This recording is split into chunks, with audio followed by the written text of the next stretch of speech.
Have you ever looked at a pattern and thought, I love this, but I kind of want to make it my own? That's exactly how this dress started.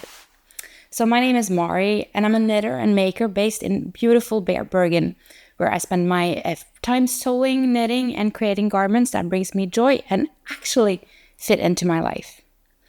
If you're new here, welcome. This space is all about celebrating creativity in progress, because you don't have to follow every stitch in a pattern to make something beautiful.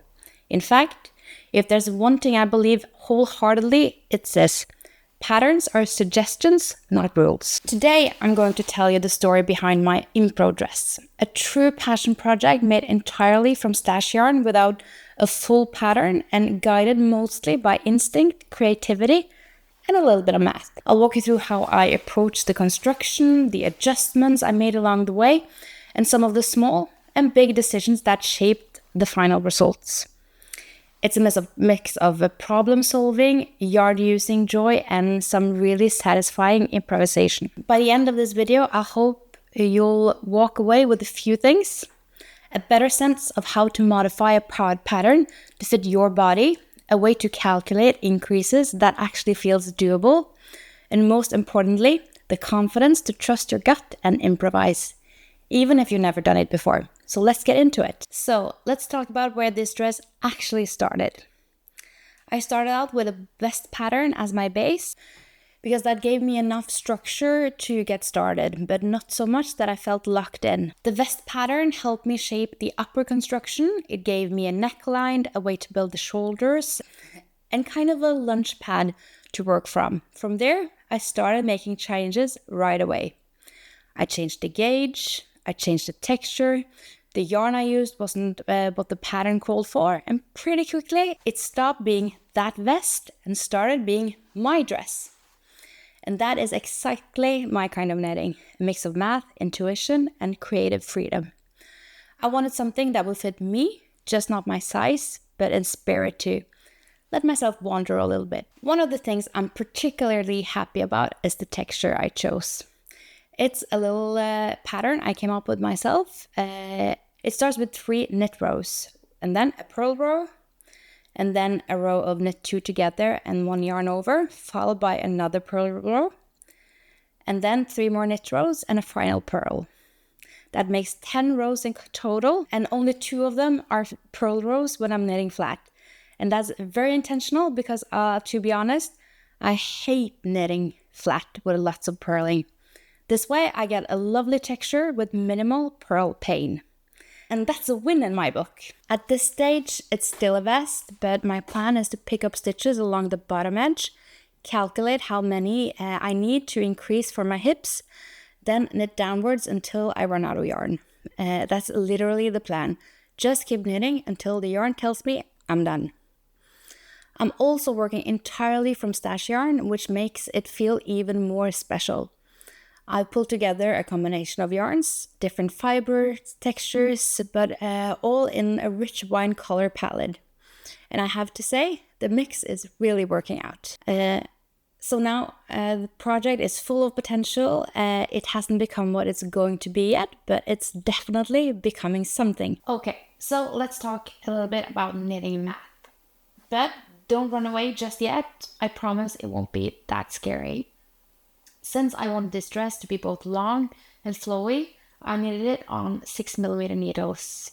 That gives me a gauge at about 13 stitches per 10 centimeters. So pretty loose and pretty airy, which is exactly what I was going for. Now, here is where the math comes in, because I have a quite pear-shaped body, which means I need more room at the hips than I do at the waist.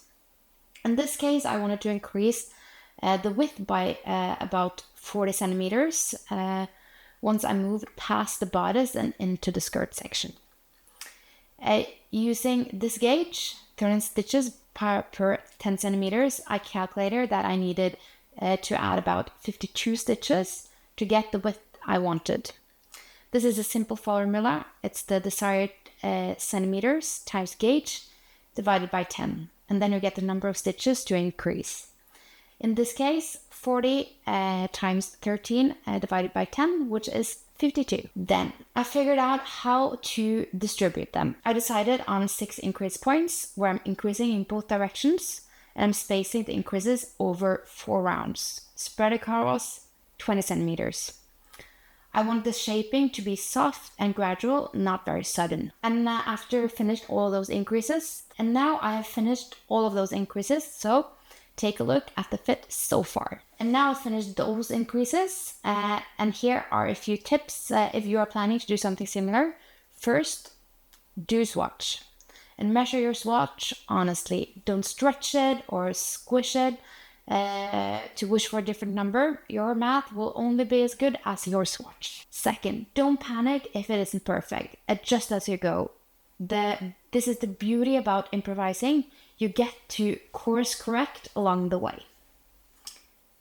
Third, use stitch markers. Seriously, they are your best friends when you're spacing out increases. They'll help you stay consistent and save your brain from having to count every single round. Math can feel intimidating, but it doesn't have to be perfect, just useful.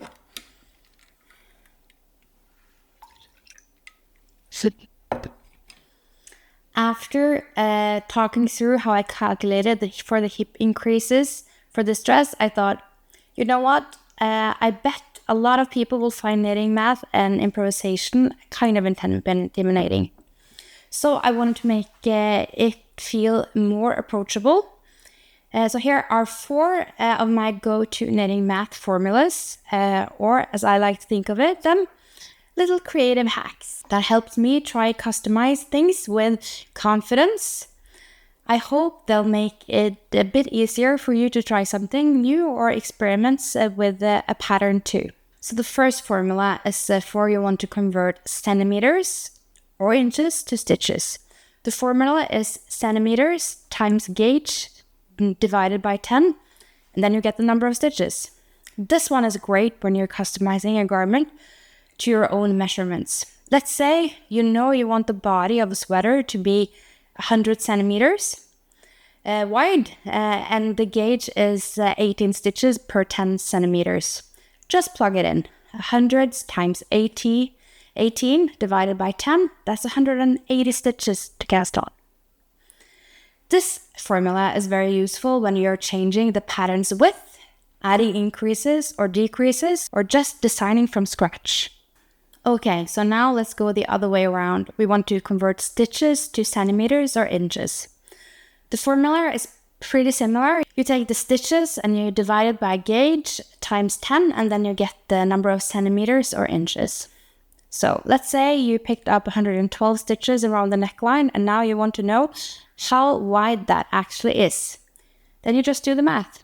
112 divided by 18 times 10. So you have about 62 centimeters. This is usual when you're customizing something or checking if your stitch count will actually give you the fit you want. So my third hack is actually to adjust the gauge just by knitting another size. And this is actually what I did with the vest base of this dress. I wanted a bust measurement to be around 120 centimeters, but I was using a looser gauge than the pattern called for. So instead of trying to rework the entire thing, I just knitted a smaller size. And this is the following formula I used to get the right size. I took the size I wanted, 120 centimeters, and then I divided it by the gauge I wanted, 13 stitches, and then I multiplied it by the pattern gauge. And that gave me the size in the pattern that I should knit. The thing about this formula is that it only works when you are just doing small changes to the gauge, and the pattern has a good variety of the sizes. I am often knitting a larger size anyway, and I usually want a looser gauge. So for me, this trick really works. So my fourth hack is when I want to adjust the length. And the pattern isn't only stockinette, but it has some kind of pattern element going into it. It often helps to do just a little bit of math. So what I do is I take the length to cut or to add, I multiply it by the raw gauge, and divided by 10. And then I get the number of rows to cut or to add. So when you have figured out how long you want the finished piece to be, you subtract that from the pattern length, and then you convert the number into rows using your gauge. Then you just space those reductions or additions across the pattern, and you're done. All of these are just tools, and once you get comfortable using them, they unlock so much freedom in your knitting. So you don't have to be a math genius, just curious enough to give it a try. And if you want to keep these formulas handy, I made a little cheat sheet for you. It's available as a free download in the description. So feel free to print it, save it, tape it inside your knitting notebook, or whatever you feel like. So the dress is really progressing. And one of the things that makes this dress feel truly special is that it's made entirely from stash yarn. And there's just something deeply satisfying about that. Watching these beautiful yarns, some which I have been saving for years, finally coming together into something I hope will be a staple in my handmade wardrobe. Here's what's currently on my needles for this project. It's Isager Highland wool. This one is spun from Peruvian sheep wool, and I absolutely love the color depth in this yarn. The wool is dyed before it's spun, which creates this beautifully blended effect that almost shimmers. I'm using the shade Wine, which is rich, warm, and a little moody, and totally my vibe. It has the texture that lands somewhere between rustic and smooth. I'm also using Isager Tweed. This yarn is a single ply blend of 70% wool and 30% mohair. It's got that slight homespun rustic look, but the mohair softens it and adds just a little tiny sheen. I'm also using the tweed and the wine shade.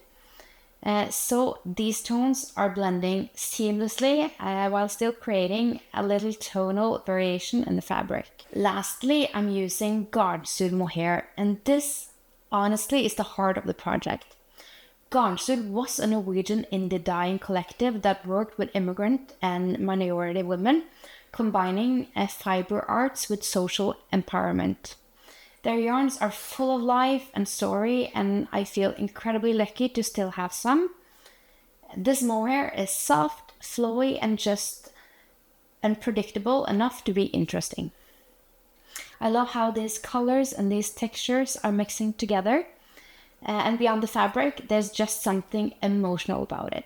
Using yarn that has meaning, history, and intention. This is your reminder to shop your stash first, but also to build a stash that inspires you. For me, the yarn is a way of dreaming. It tickles my imagination. The key is to find that perfect balance.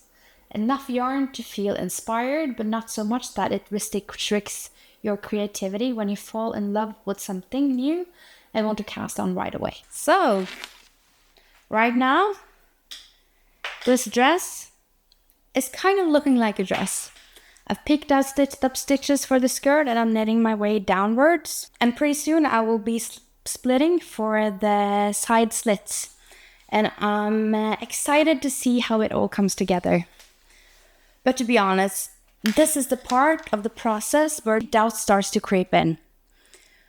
Will the skirt be long enough? Will it be too long? Will it be fitted or not? Or should I start to decrease after my hips? And the most important questions, do I actually have enough yarn to do all of the ribbing? That is actually what improvising looks like in real time. It's not a straight line. It's a mix of instinct, trial and error, and being willing to stop and check in with your project. So here's what I've learned. You should pause and try it often. Even if you have to wiggle into a half knit piece, it's worth it. You'll get a much more useful feedback from seeing how it actually is sitting on your body. The second one is to let the texture and shaping guide you. Sometimes the way the fabric drapes will tell you more than the numbers. But most importantly, you're allowed to change your mind. even mid-knit, even late in the game. It's not a failure, it's designing. Improvising is an adventure. Some parts are unclear, some parts feel risky, but that's where all of the magic lies. So now the dress is finally finished. It's not quite the time of year I was aiming for. I had this dreamy vision of finishing it while it was still winter, so I could layer it with warm wool underneath, wearing it with thick thighs and boots. But instead, here we are in May. But honestly, that feels just right too. This dress turned into something more than just a seasonal outfit. It became a slow, thoughtful, creative process. And the timing doesn't matter so much when the journey has been this rewarding. Along the way, I gained so much. I gained some confidence in shaping, adjusting, and solving problems mid-knit. I got a deeper connection with my creativity, letting ideas unfold as I go, and trusting my instincts, listening to the fabric and knowing it's okay to pivot. There were moments where I second-guessed myself. Was the skirt too wide? Would I have enough yarn? Should I rip back? But those weren't the problems. They were just part of the process. That's the real magic of improvising. You're just going with the flow and not quite following a pattern. Because you're writing your own pattern. Now that this one is finished, I already know this will be one of those staple pieces for fall. Comfy, cozy, a little dramatic, and totally me. I can't wait to wear it through the cooler spring days and into autumn again. And if you've taken anything away from this project, let it be this. You don't have to be fearless, just curious. That's all you need to make something truly your own. So what started as a vest and a bit of a hunch has turned into a full-length dress, shaped by intuition, a bit of math, and a whole lot of stash yarn. I hope this video gave you both the practical tools and the encouragement to trust your creativity. Improvising doesn't mean having it all figured out. It just means you're willing to try and adjust along the way. If you want to keep those formulas handy, there's a downloadable cheat sheet waiting for you in the video description. If this episode sparked something, maybe a wild cast-on idea or a pattern tweak that you've been dreaming about, tag me or leave a comment. I'd love to hear what you're working on. And if you're in the mood for more creative problem solving, I think you'll love this video. It's from when I made a scarf entirely without purling by cutting it open. And if you're interested, you can watch that next. Until next time, keep knitting what brings you joy.